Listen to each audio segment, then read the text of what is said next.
Welcome back to How to Save Like a Mennonite, and I'm Rachel, the Mennonite Miser. And today we're going to talk about food and nutrition again because that seems to be the most popular topic. And today we're going to talk all about cost savings for food preparation. And then we'll do another video just for recipes. So today we're going to talk about things like bulk buying, canning, recycling and repurposing food, using food in a way that you might not normally for another purpose, and things of that nature. So let's start right off with bulk buying. That truly is one of the best things you can do, but make sure that you buy from a store that truly sells bulk food.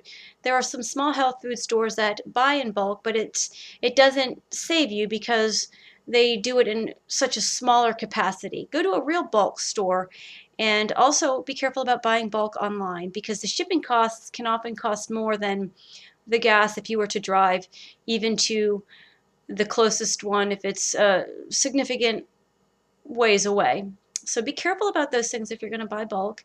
Also make sure that it is food that you're actually eating, not foods that you just hope to eat or think that you may suddenly develop a liking for. If you buy 100 pounds of rice, please make sure that you're already eating rice, not just hoping to eat it, because that will result in a large loss in the event that you don't eat it.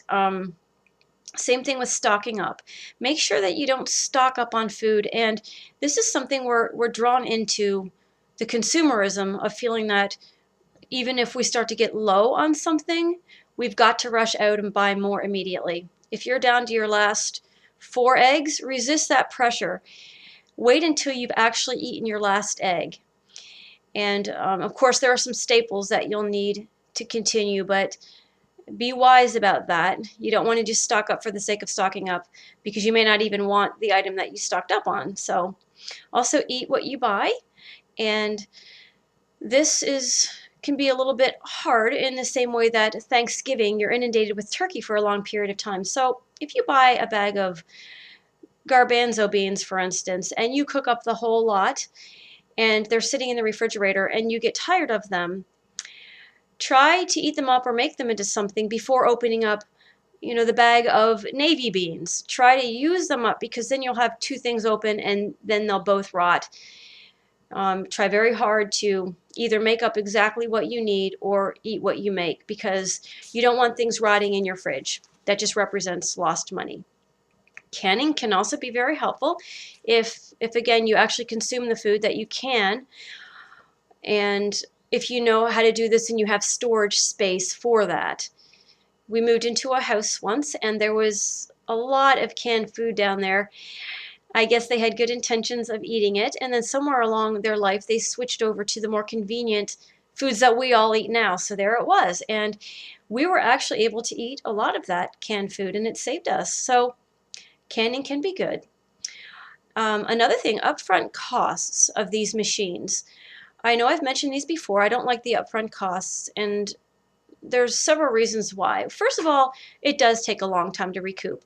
The second reason is because some of these things have some extra steps that you may not be aware of that may be very time consuming. We'll take the bread maker, for instance. Bread maker can be a lot of money, and generally speaking, they're only for 1 loaf. That means if you have a favorite recipe of your grandmother or ancestors, or just one that you like, or a cookbook that you like, you're always having to recalculate the amount that you need for 1 loaf because these machines are generally just for 1 loaf, unless you want to restrict yourself to the cookbooks that are specific toward bread machines. So I found that this is discouraging for people because it's an additional step that they don't want to have to take, especially if you're very, very busy. It's the same thing with the yogurt maker. You've got the 6 different containers. Each one needs to be washed out separately. And if something breaks, if one of the jars breaks, you need to go to the manufacturer and wait to get that back before you can make your yogurt because, the recipes are situated for 6 jars. It's much easier to use the material that you already have in your kitchen. 1 dish yogurt, bread pans are very inexpensive. So try to stick with that. And that's why I don't like these upfront costs with food making machines. Obviously, there's farming and planting, and most of us no longer have the ability to do that. We don't have the land to do that. Most of us don't even have enough for a small little garden. You can do it along the side of the home, or In the windows, some things you have to look out for that are terminator seeds. It used to be that you could eat a fruit or a vegetable and, replant that seed, use the skin for the compost, and it was a nice sustaining little crop. You can't do that anymore because a lot of these seeds are engineered to be used once and then you have to buy more seeds. So do a little research on terminator seeds because that may affect your planting costs if you decide to take that route. There's also reusing, recycling, and repurposing food. This is great. So say for instance, I'm cooking up cabbage. I can reuse that water to do a number of things. I can either cook eggs, I can hard boil eggs and then store them in the refrigerator, or I can use that water to make soup or stew. If you decide to do that, make sure that the vegetables are organic, because if not, the pesticides will leak into that water and you may be consuming more than you think. So keep that in mind. That can be helpful if you're buying water, if your tap water is really bad. And even though that's a little thing, this is radical cost saving. This is really, if you just simply don't want to spend any more money, that can help.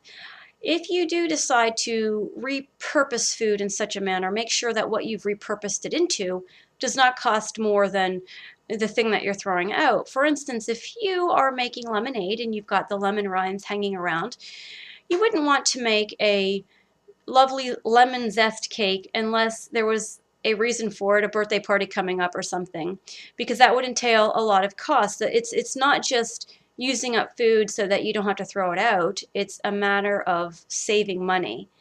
So repurpose into things that you're already using and already going to eat. So you can reuse other things like bones. You're probably already doing that. You can make wonderful soup with discarded bones, and the tips and the skin and the rind of vegetables can be used in stews. They can be also used in juicers, and be careful if you use them for juicing because, again, the skin and the rind is where a lot of the pesticides accumulate, and you wouldn't want to be doing that on a regular basis because that would be, you could consume a lot of pesticides that way. Another way to repurpose food, I like to use tea bags in the place of a sponge. Of course, I still use sponges. However, sometimes you can use a used tea bag just to get off some grime that may be on a plate or something that's not ingrained yet. And you would still wash the plate or the cup or whatever after you do this. And if the tea bag breaks apart, it's okay. It will kind of exfoliate it. And don't worry if it gets, on the plate because you will wash that again. Just make sure that you have a strainer on your sink. You wouldn't want that. You don't want to clog up your sink, basically. And also you're probably already keeping many food containers. Many of us do, especially if they have lids that snap or screw on or so forth. They can be used for almost anything. And this idea of repurposing food is not new. Think of all the things that we know now that have been repurposed, things like gelatin. Well, there are many who really are not a fan of how it's created. It really has recycled almost every part of the animal that you can imagine. Same thing with penicillin. It's repurposed mold, basically. So it's been around for a while. You can really think of other ways, and please do post if you are recycling or repurposing food, or if you have other cost-saving techniques that you've used in food preparation, because that's what this video is all about, is cost saving for food preparations.